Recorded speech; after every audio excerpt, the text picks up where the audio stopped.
안녕하세요. 승리한 상가족 여러분, 그리고 강성성경연구원 여러분, 오늘은 시편 76편 1절에서 12절 말씀을 이 세상을 하나님께서 통치하신다라는 제목으로 함께 말씀을 나누도록 하겠습니다. 오늘 76편 말씀은 어제 우리가 나눴던 75편 말씀과 배경은 동일합니다. 아수르왕 사네립이 쳐들어왔을 때 하나님께서 주권적으로 이스라엘에게 승리를 주시고 아수르를 멸망시키심으로, 그 사네립의 군대를 멸망시키심으로 하나님의 능력과 은혜를 나타내고 그 구원의 이름을 찬양하는 시가 바로 76편 시입니다. 자, 1절 말씀부터 함께 살펴보도록 하겠습니다. 하나님은 유다에 알리셨으며 그의 이름은 이스라엘에 알리셨도다. 자, 지금 현재 유다와 이스라엘은 나눠져 있지만 하나님께서는 유다에게도 이스라엘에게도 하나님께서 주 되시고 하나님께서 그들을 구원하시고 우리는 하나님의 기준으로 살아야 됨을 항상 우리에게 알려주고 계십니다. 우리와 함께 해주고 계시고 우리에게 그 이름을 나타내기를 기뻐하신다는 것입니다. 그래서 그의 장막은 살렘에 있으며 그의 처소는 시온에 있도다. 이 살렘과 시온은 예루살렘을 얘기하는 두 가지 다른 이름입니다. 자, 그렇기 때문에 하나님께서는 항상 우리와 함께하고 계신다는 것입니다. 즉 사네립의 군대가 쳐들어왔을 때 이스라엘 모든 지역, 유대 모든 지역은 이미 그들에게 유린당했었습니다. 그러나 유다 지역에 남아있는 예루살렘을 앞두고 하나님께서는 구원의 역사를 펼치셨다는 것입니다. 그래서 하나님의 역사가 그곳에 나타남을 우리에게 분명히 보여주고 있습니다. 거기에서 그가 화살과 방패와 칼과 전쟁을 없이 하셨도다라고 얘기하고 있어요. 그들은 전쟁을 위해서 왔지만 하나님께서는 그들을 완전히 패하게 만드시고 그들이 전쟁에서 이길 수 없도록 완전히 진멸시키셨다는 것입니다. 자, 그래서 우리 하나님께서는 어떤 분이심을 계속해서 찬양하고 있습니다. 4절입니다. 주는 약탈한 산에서 영화로우시며 존귀하시도다. 자, 약탈한 산은 어떤 곳이냐면 바로 약탈하는 권세자들을 얘기합니다. 대대로 이제 산이라고 했을 때 어떤 권세자들, 어떤 능력자들을 예표하고 있었는데 바로 그 내용입니다. 약탈한 산은 지금 자기들의 힘을 믿고 자기들의 능력으로 많은 사람들을 괴롭히는 그런 악한 사람들을 말합니다. 그들 중에서 어떻게 하세요? 우리의 하나님께서는 영화로우시고 존귀하시다는 겁니다. 그들은 자신들이 영화로운지 알아요. 자신들이 존귀한지 알아요. 자신들이 모든 것을 다스린다고 생각해요. 하지만 오직 주관하시고 다스리시고 심판하시고 구원하시는 분은 누구시냐면 바로 우리 주 하나님이란 것입니다. 마음이 강한 자도 가진 것을 빼앗기고 잠에 빠질 것이며 장사들도 모두 그들에게 도움을 줄 손을 만날 수 없도다라고 얘기합니다. 즉 아무리 내가 많이 가졌다, 나는 힘이 세다, 나는 내 모든 것을 내 스스로 컨트롤할 수 있고 내가 지배하고 다스리는 것은 그 누구도 막을 수 없다, 내가 하고자 하면 나는 뭐든지 할 수 있다라고 생각하는 그들에게 하나님께서는 내가 걷어가면은 너희들은 아무것도 아니라는 거예요. 너희들은 잠에 빠진 자와 같이 무능해지고 아무에게도 도움을 받을 수 없는 철저하게 고립된 상태에 있다는 것입니다. 자, 6절 말씀을 봅시다. 야곱의 하나님이여 주께서 꾸짖으시며 병과 말이 다 깊이 잠들었나이다. 그래서 우리는 하나님에 대해서 어떻게 고백하는 거예요? 하나님께서 우리에게 주신 말씀 안에서, 하나님께서 우리를 인도하신 그 역사 안에서 우리는 하나님에 대해서 얘기하는데 무엇이라고 얘기하면 첫 번째는 야곱의 하나님이라고 우리가 부르짖게 된다는 것입니다. 이스라엘에게 야곱의 하나님은 무엇입니까? 바로 이스라엘의 민족을 이루시겠다는 약속의 성취를 야곱을 통해서 이루심으로써 하나님의 언약이 어떻게 성취됨을 우리에게 보여주는 그런 하나님임을 뜻하고 있어요. 즉 우리에게 말씀을 주시고 말씀대로 이루시는, 그리고 그 이루시는 것이 야곱 때에 끝나는 것이 아니라 아브라함과 이삭과 야곱의 하나님이라고 얘기했던 것처럼 그것이 대대로 계속 이어진다는 것입니다. 그것이 바로 대대로 이어지는데 그 영적인 계보로 이어져서 지금 우리에게도 그 약속을 이루시는 하나님이라는 것입니다. 그 말씀을 이루시는 하나님이라는 것입니다. 두 번째는 주께서는 경외받으실 이라고 얘기하면서 우리는 하나님을 찬양하게 된다는 것입니다. 주께서 한번 노하실 때 누가 주의 목전에 서리까 하면서 하나님의 심판 앞에 그 누구도 자신의 의를 드러낼 수 없음을 분명하게 우리는 알고 있다는 것입니다. 세 번째는 주께서 하늘에서 판결을 선포하시며 라고 얘기하면서 심판하시는 하나님이란 것입니다. 약속을 이루시고 영광 받으시고 심판을 이루시는 하나님, 그 하나님을 이 땅이 두려워하며 이 땅이 잠잠하다는 거예요. 하나님의 통치는 그 누구도 거역할 수 없고 모든 사람들이 인정하고 온 우주가 인정하게 된다는 것입니다. 그래서 우리는 무엇을 보게 되냐면 곧 하나님이 땅의 모든 온유한 자를 구원하시려고 심판하러 일어나신 때라 라고 얘기하면서 하나님께서 하나님의 백성, 하나님의 은혜 받은 백성, 그의 온유한 자들을 구원하시려고 심판하신다는 것입니다. 그래서 우리가 계속 반복적으로 경험하게 되는 것이 무엇입니까? 하나님의 심판과 구원은 동시적이다는 겁니다. 하나님께서 예루살렘을 구원하시기 위해서 어떻게 일하셨습니까? 사내립을 완전히 심판하셔서 진멸하셨어요. 이 구원이 순간적인 구원이 아니라 완전한 구원이라는 것입니다. 이 구원을 위해서 하나님께서는 그 심판을 반드시 이루신다는 거예요. 그래서 하나님의 공의와 사랑이 같이 실천되는 것을 우리가 보게 됩니다. 하나님께서 우리에게 구원을 허락하실 때도 어떻게 허락하십니까? 우리의 죄의 문제를 완전히 해결하시고 우리를 그 은혜 가운데서 구원하세요. 그러기 위해서 예수 그리스도께서 우리를 위해서 십자가를 지셨고 우리를 의롭다 하시기 위해서 부활하셨습니다. 하나님의 구원과 심판은 항상 동시적이라는 것입니다. 그래서 이것을 거절하는 자도 이것을 소망하는 자도 모두 인정하게 된다는 것입니다. 10절 말씀을 보십시오. 진실로 사람의 노여움은 주를 찬송하게 될 것이요 그 남은 노여움은 주께서 금하시리라. 이 말씀이 신비로운 말씀입니다. 어제 말씀에서 우리가 볼 수 있었던 기이한 역사입니다. 자, 하나님께서 어떻게 하십니까? 때로는 사람의 노를 사용하십니다. 그 대표적인 예가 누구입니까? 바로 예수님이시죠. 사람들은 예수님을 죽이려고 악한 계획을 꾸몄어요. 예수님께서는 가룟 유다에게 얘기할 때도 인자는 기록된 대로 가려니와 나를 판 자에게는 하나님의 심판이 있고 그는 차라리 태어나지 않았으면 좋을 것이라고 얘기할 만큼 하나님의 인간의 어리석은 생각과 그의 음모가 그의 노여움이 때로는 하나님의 역사에 쓰임 받지만 그것은 무엇을 보여주냐면 너희들이 할 수 있는 모든 것을 해서 하나님의 뜻을 거역하려고 해도 오직 누구의 뜻만 이루어진다? 하나님의 뜻만 이루어진다는 거예요. 그래서 사람이 노여워서 하나님의 뜻을 열심히 거역하는데 오히려 결과는 무엇이 나타나냐면 하나님을 찬양하는 찬송의 제목만 나타나게 된다는 것입니다. 그리고 그 남은 노는 금하신다는 것입니다. 좌절시키신다는 거예요. 그래서 우리가 중요한 말씀이 있지 않습니까? 우리가 소유문답 1번에서 나눴던 것처럼 인생에게 제일 되는 목적은 무엇입니까? 했을 때 하나님께 영광을 돌리고 그것을 기뻐하는 것입니다 라고 했어요. 그것은 악한 사람이든 선한 사람이든 하나님께 영광 돌리는 거에 대해서는 변함이 없다 그랬어요. 악한 사람은 어떻게 하나님께 영광을 돌려요? 그들이 하나님의 뜻을 힘써 거역함으로, 즉 스스로를 노엽게 함으로, 자기가 좋은 것을 행함으로 하나님의 공의의 심판을 통해서 하나님이 영광 받으시게 해요. 그러나 우리는 무엇해요? 하나님께 영광을 돌리고 그것을 즐거워해요. 하나님의 뜻을 따르는 것이 좋아요. 하나님과 함께하는 것이 좋아요.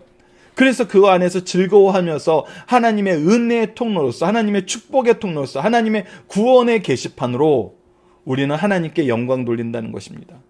그와 함께 즐거워하면서. 그래서 노여워하는 자도 하나님께 영광 돌리게 될 수밖에 없다는 것입니다. 왜? 하나님의 공의를 나타내게 되니까. 그리고 하나님은 딱 그만큼 정해놓으시고 그 나머지는 금하신다는 것입니다. 모든 것이 하나님의 주권적인 섭리 안에서 이루어진다는 거예요. 하나님이 통치하심을 드러내신다는 것입니다. 11절 말씀을 봅시다. 그래서 우리는 이렇게 얘기합니다. 너희는 여호와 너희 하나님께 서원하고 갚으라. 우리가 반드시 해야 되는 건 뭐냐면 하나님과 함께하는 삶이고 하나님과의 관계가 우리 삶에서 가장 중요해야 돼요. 하나님과의 약속한 것이 우리 삶의 내용이 되어야 되고 목적이 되어야 되고 방향이 되어야 된다는 것입니다. 사방에 있는 모든 사람도 마땅히 경외할 이에게 우리가 오로지 찬양 드리고 찬양 받으시기 합당한 분은 우리 하나님밖에 없다는 것입니다. 경외할 이에게 우리는 예물을 드려야 돼요. 우리는 예배를 드려야 돼요. 그가 무엇을 보여주십니까? 12절입니다. 그가 고관들의 길을 꺾으시리니 그는 세상의 왕들에게 두려움이시더라. 고관들, 왕들, 그들은 세상의 통치자입니다. 그러나 그들이 두려워하고 그들이 경외하고 그들이 경배하고 그들이 순종해야 될 이름이 무엇이냐면 바로 하나님이란 것입니다. 하나님이 그 역사를 지금 실천하셨다는 것입니다. 이루셨다는 것입니다. 이것은 여러분들 우리가 이방 종교에서 얘기하는 것처럼 막연한 희망을 가지고 주술적으로 우리가 외우는 말씀이 아니에요. 지금 시편 75편과 76편은 이 구원의 역사, 하나님의 통치의 역사, 하나님의 주권적인 역사, 하나님의 높으심, 하나님의 심판되심, 하나님의 구원되심이 지금 이스라엘 앞에, 온 세계 앞에 밝히 드러나고 나서 드리는 찬양이에요. 즉 이것은 역사적인 사실이란 것입니다. 항상 우리에게 역사로서 오는 말씀이고 역사로서 경험되는 말씀이고 말씀과 역사로 계승되는 말씀이라는 것입니다. 이 말씀이 우리 삶에도 동일하다는 뜻입니다. 본문 묵상하기를 통해서 간단하게 복습을 해보도록 하겠습니다. 하나님과 유다, 이스라엘은 어떤 관계입니까? 바로 하나님의 백성과 왕과 백성의 관계예요. 아버지와 자녀의 관계예요. 그것이 주인과 종의 관계예요. 그래서 하나님은 유다에 알려줬고 그의 이름은 이스라엘에 이미 알려져 있어요.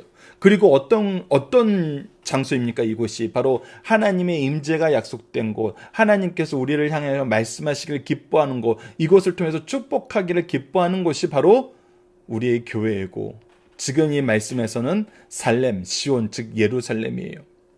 그리고 그곳은 어떻게 돼요? 하나님의 보호하심 속에 있어요. 자, 이 말을 보면서 우리가 간단하게 다시 한번 복습해야 될 게 있습니다. 우리가 이전에 바벨론에 대해서 얘기를 했을 때 바벨론 시대는 어떻게 됐습니까? 이 성전이 회파되었어요. 언제 이 말씀이 다시 우리에게 선언될지 알지 못하는 그런 암울한 상황에 놓여 있었어요. 그거는 왜 그랬습니까? 하나님이 떠나셨기 때문이라는 것이죠. 하나님께서는 언약을 주시고 그 언약의 결과를 분명하게 우리에게 가르쳐 주셨어요. 말씀을 거역하고 하나님 섬기는 걸 떠나면은 하나님께서는 떠나신다 그러고 다른 사람에게 주겠다 그랬어요. 즉 그래서 우리가 무엇이 중요하다는 것입니까? 하나님과 우리 관계에서 무엇이 중요해요? 바로 예배자가 되는 것이 중요하다 그랬습니다. 왜? 10계명에서 1부터 4계명까지 하나님을 사랑하는 모습에 대해서 가르쳐줬는데 그것이 무엇으로 구성되어 있어요? 예배의 모습으로 구성되어 있어요. 그리고 하나님을 섬기는 것은 무엇으로 드러나냐면 예배로 드러나요. 그리고 우리가 분명히 무엇을 금지했어요? 이방신에게 우상에게 절하는 것, 우상에게 예배드리는 걸 금하였어요. 즉 마음을 둘로 나누지 말라는 거예요. 우리가 오직 섬기고 따라야 되는 분은 오직 여호와 하나님뿐이라는 것입니다. 그래서 그것을 항상 우리에게 보여준다는 거예요. 우리가 주께 돌아가고 주께 구원을 간구하셨을 때 하나님께서는 이 구원을 허락하여 주셨고 이루셨다는 것입니다. 자, 두 번째, 하나님은 강한 자들을 어떻게 하셨습니까? 그들 안에서도 영화롭고 존귀받으시게 됐습니다. 그들의 것을 빼앗고 그들을 잠들게 하고 그들을 고립시키십니다. 그들을 꾸짖으시고 그들을 무능하게 만드신다는 것입니다. 즉 무엇입니까? 이게 그들도 통치하신다는 것입니다. 통치하셔서 하나님의 의의 기준으로 그들을 심판하신다는 것입니다. 세 번째, 하나님은 악한 자를 어떻게 하시고 온유한 자를 어떻게 대하십니까? 하나님이 악한 자에겐 그의 노를 바라시고 공의롭게 재판하시고 하나님께서 온유한 자는 구원하신다는 것입니다. 즉 구원과 심판이 동일시됨을 동시에 오게 되면 우리에게 분명히 보여주고 있습니다. 인생은 하나님 앞에서 어떠하게 됩니까? 우리는 하나님을 찬양하게 됩니다. 악한 자도 하나님의 주권적인 역사 안에서만 일하게 되고 하나님의 영광을 드러내게 되고 우리는 기뻐함으로 하나님의 영광을 드러냅니다. 그래서 우리는 모두 하나님께 영광 돌리는 삶을 삽니다. 이것이 하나님께서 사람을 창조하실 때 정한 목적이었고 그 정한 목적대로 지금 예외된 존재가 없다는 것은 우리가 말씀을 통해서 교회의 역사를 통해서 하나님의 주권적인 통치 안에서 항상 경험하는 것입니다. 그래서 우리는 하나님을 믿고 하나님을 의지하는 것입니다. 자, 본문 중심 사상을 봅시다. 시편 76편은 75편과 함께 하나님을 회방하고 이스라엘 국민들을 멸시한 아수르의 사네립 왕의 군대를 경멸하심을 보고 지은 시입니다. 이 시는 국민적인 노래이며 신년 예배 시 많이 부른 찬송입니다. 시편 76편의 시제는 승리의 찬송이며 표제는 아삽의 시 인도자를 따라 현악에 맞춘 노래입니다. 아삽의 시라 함은 아삽 자신의 시라기보다는 아삽 자손들이 보존한 시오 많이 부른 시라는 의미입니다. 인도자를 따라 현악에 맞춘 노래란 인도자는 찬양대장이요 현악은 비파와 수금으로 찬양대장의 비파나 수금에 맞추어 부른 노래란 뜻입니다. 이 시대의 역사적 배경을 봅시다. 유다왕 히스기야 때 아수르왕 사르닙이 유다 말에 능한 자 랍사게를 앞세워 대군을 이끌고 유다와 모든 성읍들을 탈취하고 마지막 예루살렘을 포위합니다. 랍사게를 통해 백성들 앞에서 하나님을 회방하고 백성들을 멸시합니다. 이때 사네립의 항복 요구서를 받은 히스기야는 성전에 올라가서 그들이 보낸 항복 문서를 하나님 앞에 펴놓고 기도하였습니다. 히스기야의 기도를 들으신 하나님께서 그들의 침략을 막아주실 뿐 아니라 그날 밤에 아수르 군대 18만 5천 명을 죽이셨습니다. 사네립도 돌아가 그들의 신전에서 아들에게 죽임을 당하였고, 이러한 하나님의 역사를 보고 찬양을 한 시가 바로 오늘 76편 말씀입니다. 자, 중심사상을 봅시다. 첫 번째, 악인들은 자신의 범죄에 대해 하나님의 심판이 즉각적으로 없으며 하나님이 없다고 합니다. 그러나 이런 자들에게 심판은 반드시 있습니다. 어제 말씀하고 연결되면 언제예요? 하나님이 정하신 때가 있다는 것입니다. 하나님이 정하신 때에 하나님은 심판하십니다. 이것을 세상 사람들은 항상 잊어요. 자기네들이 바로 죄를 짓고 바로 심판이 없으면 하나님이 없는 것으로 알아요. 자기네들이 하나님보다 더 지혜로운 것을 알아요. 그리고 나중엔 자기들이 하나님 되고 싶어 해요.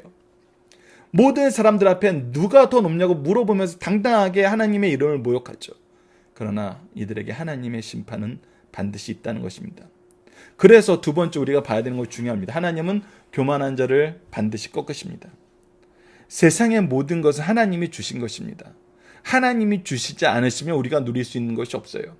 그것은 우리뿐만 아니라 세상의 모든 사람들도 동일합니다. 우리는 하나님의 은혜로 살아요. 은혜가 아니면 살 수가 없어요.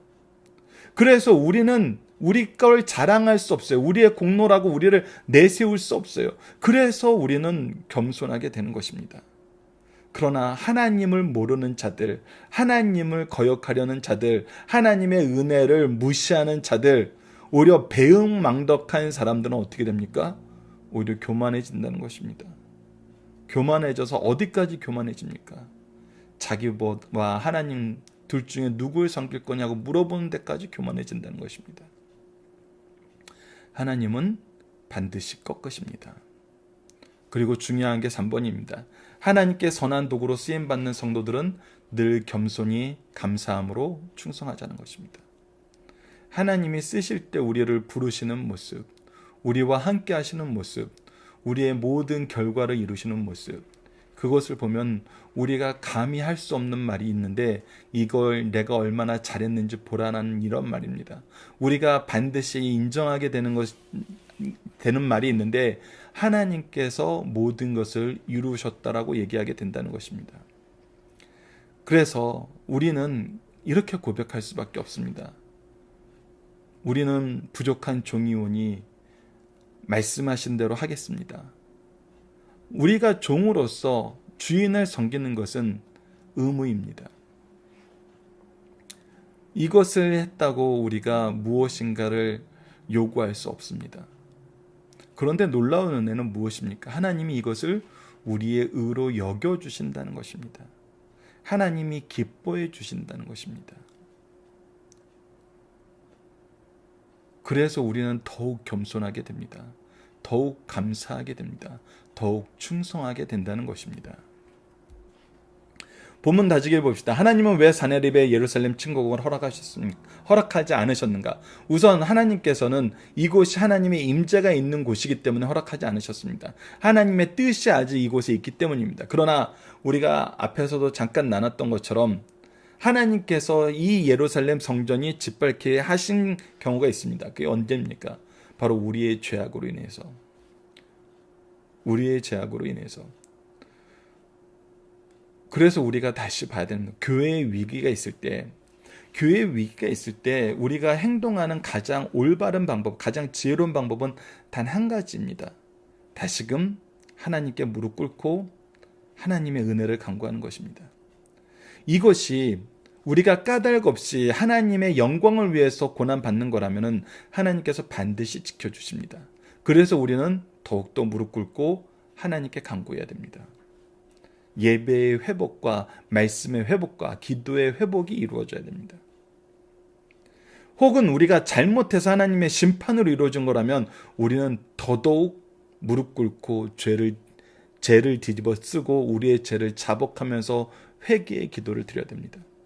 즉 우리가 하나님 앞에 나아가야 된다는 거, 하나님의 말씀이 기준이 돼야 되는 거, 하나님께 회개의 기도를 드려야 되는 거, 애통하는 기도를 드려야 된다는 것은 변함이 없다는 것입니다. 이것을 우리가 분명히 기억합시다. 자, 하나님의 책망은 보편적으로 어떻게 나타납니까? 먼저 하나님의 말씀으로 나타납니다. 성경 말씀을 통해서 하나님께서 우리에게 하나님의 뜻을 드러내십니다. 그래서 우리의 죄를 드러내시고 우리의 죄의 해결 방향, 구원의 역사를 드러내십니다. 그리고 분명히 무엇도 하시면 심판도 선언하십니다. 그래서 말씀으로 우리를 책망하시고 두 번째는 어떻게 합니까? 역사로 우리를 책망하십니다. 우리가 역사 안에서 항상 이것을 보게 하십니다. 우리의 삶에서 이것을 경험하게 하십니다. 이것을 보면은 우리가 하나님의 통치와 하나님의 은혜를 거역할 수 없고 거부할 수 없고 무시할 수 없습니다. 이것을 항상 보면서 우리가 하나님의 백성으로 하나님께 나가고 하나님만 의지하는 우리 승리하는 삶 가족 여러분들, 강성성경연구원 여러분들 되었으면 합니다. 우리가 하나님께 드릴 합당한 예배와 경배와 고백은 무엇입니까? 오직 하나님께서 다스리시고 하나님께서 심판하시고 하나님께서 구원하신다는 것입니다. 오직 하나님의 이름만 영광받기에 합당하다는 것입니다. 그래서 우리의 예배가 하나님께 드려지는 예배인지 봐야 됩니다. 하나님을 바라보는 예배인지 봐야 됩니다. 그리스도가 있는지 봐야 되고 성령의 은혜가 있는지를 봐야 됩니다. 우리는 항상 이것을 간구해야 되고 이것을 소망해야 됩니다. 그래서 우리가 다른 모습으로 예배를 드리는 것은 예배가 예배되는 것이 아닙니다. 오직 하나님, 삼위일체 하나님만 바라보고 삼위일체 하나님을 향하여만 우리의 마음의 뜻을 두고 삼위일체 하나님의 역사하심만 의지하는 것, 그것이 예배입니다. 다른 이유로 우리가 예배 드리는 것 어리석은 일입니다. 특히 우리 자녀들이 예배를 드릴 때 왜 예배를 드려야 되는지를 바로 알게 우리가 말씀으로 교훈하고 역사로 교훈하고 예배를 통해서 이걸 가르쳐야 됩니다. 그렇지 않으면 우리 자녀들이 무의식적으로 습관적으로 또 때로는 부모님이 무서워서 때로는 의무감으로 그렇게 드릴 수 있습니다. 우리가 이 부분을 잘 준비하고 잘 가르쳐서 참된 예배자로서의 우리 자녀들, 참된 예배자로서의 우리 제자들이 될 수 있도록 끊임없이 기도하고 함께 노력해 줬으면 합니다. 이번 주 공동기도 제목입니다. 하나님의 통치 속에서 우리의 사명을 깨닫고 주님의 은혜를 의지하여 사명을 감당하는 삶을 살게 하여 주소서 기도하고, 오늘 말씀을 통해서는 우리가 예배를 통해 삶을 통해 하나님의 주권을 선포하고 구원을 선포하고 은혜를 나타내며 항상 찬양과 영광을 돌리는 삶을 살게 해 주소서라고 함께 기도하는 시간을 가졌으면 합니다. 감사합니다.